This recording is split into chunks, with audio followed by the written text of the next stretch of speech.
బుమ్రా రీ ఎంట్రీకి సంబంధించి కొత్త అప్డేట్ వచ్చింది. అందరికీ తెలుసు, బుమ్రా బ్యాక్ గాయంతో లాంగ్ బ్రేక్ తీసుకొని ఎన్సీఏ బెంగళూరులో రిహాబిలిటేషన్ చేస్తున్నాడు. ఇప్పుడు పెద్ద ప్రశ్న ఏంటంటే అతను ఎప్పుడు ఆడతాడు? మొదట బుమ్రా ఏప్రిల్ మొదటి వారంలో రీ ఎంట్రీ ఇవ్వగలడనే ఆశ ఉండగా ఇప్పుడు అతని రీ ఎంట్రీ కొంచెం ఆలస్యమయ్యే అవకాశం ఉంది.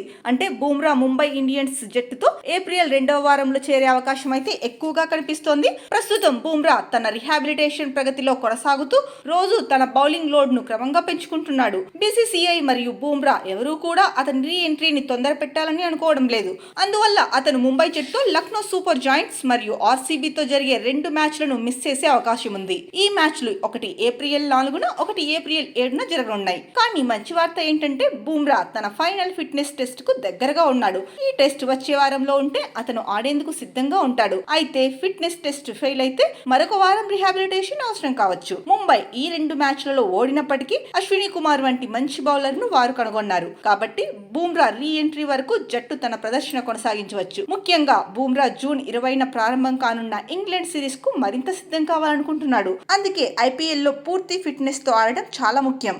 బుమ్రా ఓకే అనుకుంటే ఫుల్ ఫిట్నెస్ తో మాత్రమే జట్టులో చేరాలి. లేకపోతే ఐపీఎల్ ను వదిలి ఇంగ్లాండ్ సిరీస్ కోసం పూర్తిగా సిద్ధం కావడం ఉత్తమం. మరి మీరేమనుకుంటున్నారో కింద కామెంట్ చేయండి.